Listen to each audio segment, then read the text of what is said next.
Welcome back everyone. The OnePlus Nord just kind of got announced. It's not officially released yet, but I figured I might as well do a quick comparison between the OnePlus Nord and the OnePlus 7 Pro. Now, I've used the 7 Pro, I own it, I still own it. I like it a lot, and I think it's one of the best priced per Android phones out there. It's not the best, but I think it's up there. And you can get these things for super cheap on Amazon. I'll leave them linked down in the description below so you can get them from there and help support the channel at the same time. But the OnePlus Nord is going to be available for a ton of people, and just not in the United States, which kind of sucks. So I haven't gotten my hands on it yet, but hopefully I will at some point so I can do all these comparisons and full comparisons and stuff. Now looking on the front, the OnePlus 7 Pro is still a little bit bigger than the OnePlus Nord, so keep that in mind. You have a 6.67-inch Fluid AMOLED display on the OnePlus 7 Pro. It's 1440p, and you have that 90Hz refresh rate, which is really cool. You have, pretty much no bezel on it, and the pop-up camera, which is really nice. With the OnePlus Nord, we have that 6.44-inch 1080p display, and that one also has 90Hz. Between both, I would assume that the OnePlus 7 Pro's panel is a little bit better. But on the front, you do have that dual camera setup on the OnePlus Nord, where a single camera setup on the OnePlus 7 Pro. So kind of keep that in mind. If it's a big deal to you, then you kind of have to determine that. For me, I don't think it would really be that big of a deal, but that's kind of one big thing in terms of the front to stand out for. The OnePlus 7 Pro is a little bit bigger at the end of the day. In terms of the camera, like I said, dual camera setup on the OnePlus Nord on the front, single camera setup on the OnePlus 7 Pro, but on the back, a little bit of a different camera setup as well. On the OnePlus 7 Pro, we have a 48 megapixel wide-angle lens,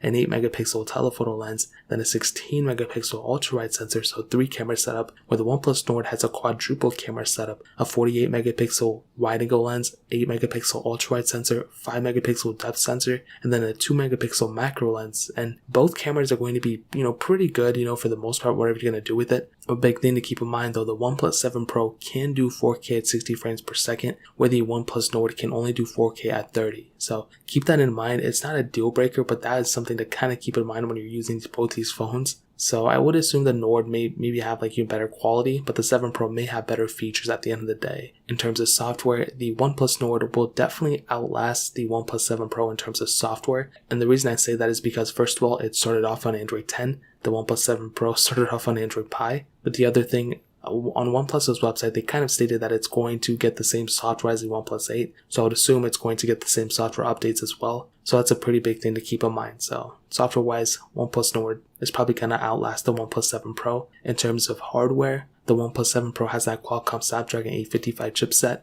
an octa-core CPU, and Adreno 640 GPU, and really they both have the same RAM options, so 6GB of RAM on the base model, 8GB of RAM on the mid-tier model, and then 12GB of RAM on the top-tier model. The OnePlus Nord has the Qualcomm Snapdragon 765G chipset, an octa-core CPU, and Adreno 620 GPU, and like I said, the same RAM options as the OnePlus 7 Pro. So I'll definitely tell you when it comes down to the performance, I would assume the OnePlus 7 Pro is still the faster device. I feel like it's going to get you, faster results, a smoother experience. But based on everything that I've heard and I've seen about the OnePlus Nord, it seems like it's a very capable device. It doesn't seem like it's super cheap or, super, unstable or something. So that's a really, really important thing to note. So I would say in terms of the hardware and the speed and performance, the OnePlus Nord will probably end up being, I would say it's going to be still a fast device, but the OnePlus 7 Pro might be the faster device at the end of the day. Now let's end it off with the battery life. The OnePlus 7 Pro has a 4000 mAh battery. The OnePlus Nord has a 4115 mAh battery. And in my opinion, I'll definitely tell you, I would assume that the OnePlus Nord will have the bigger battery or the better battery. It also has the bigger battery. This mostly has to do with the smaller screen, a lower resolution screen, and because it's not as powerful as the OnePlus 7 Pro, the OnePlus Nord may actually be the battery that lasts longer than the OnePlus 7 Pro. So that really pretty much covers it for the quick comparison. Like I said, I'll get my hands on it and I'll test it and all that stuff whenever I get the chance to. It may be a little while, I'll be honest, but I guess we'll just figure it out when the time comes. So